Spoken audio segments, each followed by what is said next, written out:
Hi friends, நாம் இப்போ சமோசா எப்படி செய்யலாம் அப்படிங்கிட்டு பார்க்கலாம். சமோசா எப்போவுமே முக்கோணம் ஷேப்பில் தான் இருக்கும். ஆனால் நான் வேறு ஷேப்லேயும் செய்திருக்கேன். முக்கோணம் தான் இருக்கணும்னு இல்லை, நம்ம எந்த ஷேப் நல்லா வருமோ அதை பண்ணலாம், தப்பு இல்லை. அதுக்கு முதல்ல வெங்காயம் குட்டி குட்டியாக கட் பண்ணி வச்சிடணும்.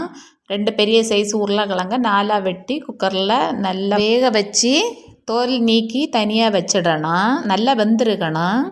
அதுக்கப்புறம் ஒரு பாத்திரத்தில் எண்ணெய் ஊற்றி தாளிப்புக்கு எல்லாம் போட்டுட்டு கடுகு கதிரப்பில்லை எல்லாம் போட்டுட்டு நம்ம வெட்டி வச்சுருக்க வெங்காயமும் போட்டு வதக்கணும். வதக்கி கொஞ்சம் வதங்கின உடனே அதுக்கு கூடண்டு மஞ்சள் பொடி, இது கொஞ்சம் உப்பும் போட்டு கொஞ்சம் கிளறி விடணும்.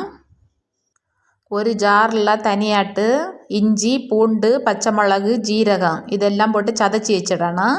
அதையும் இது கூட சேர்த்து நம்ம தோல் நீக்கி வச்சுருக்க உருளைக்கிழங்கையும் சேர்த்து நல்லா மசிச்சு உள்ள ஸ்டஃபிங் ரெடி பண்ணி வச்சிடணும். தனியாக இதை எடுத்து வச்சுக்கிட்டு சப்பாத்தி மாவு உருட்டுவோம் இல்லையா, அதுபோல் மாவு பிசைஞ்சு உருட்டிடணும். உருட்டிட்டு அதை கட் பண்ணி நம்ம உள்ள ஸ்டஃபிங் எல்லாம் வச்சு சமோசாய்க்கு முக்கோண ஷேப்பும் வச்சுலாம், இல்லைன்னா நேராக கட் பண்ணிக்கிட்டு உள்ள ஸ்டஃபிங் வச்சு ரோல் மாதிரியும் ரெடி பண்ணி கொடுக்கலாம். நம்ம பிள்ளைங்களுக்கு எது ரொம்ப நல்லா பிடிக்குமோ விரும்பி அந்த ஷேப். நான் பிள்ளைகளுக்கு 2 ஷேப்புமே நல்லா பிடிக்கும், அதனால் நான் எனக்கு தெரிஞ்சது மாதிரி செய்துக்கிட்டேன். பக்கத்துலேயே இருந்து நம்ம பிள்ளைலாம் ஹெல்ப் பண்ணாங்க, எல்லாம் பார்த்துட்டே இருந்தாங்க. அம்மா நாங்களாம் செய்யோன்னு அவங்களாம் ஹெல்ப் பண்ணி தந்தாங்க. நான் ரோல் மாதிரியும் முக்கோண ஷேப்லேயும் எல்லாம் ரெடி பண்ணி வச்சுக்கிட்டு ஒரு பாத்திரம் ஆயில் ஊற்றி நல்லா சூடான உடனே ஒன்றா போட்டு பொரித்து எடுத்து தொடங்கினேன். எல்லாம் சேர்த்து பொரிச்சப்புறம் பிள்ளைங்களுக்கு கொடுத்தேன். சாப்பிட்டு பார்த்தாவ ரொம்ப நல்லா இருக்குதுன்னு சொன்னாவ. நீங்களும் உங்கள் பிள்ளைகளுக்கு இது மாதிரி செய்து கொடுங்க.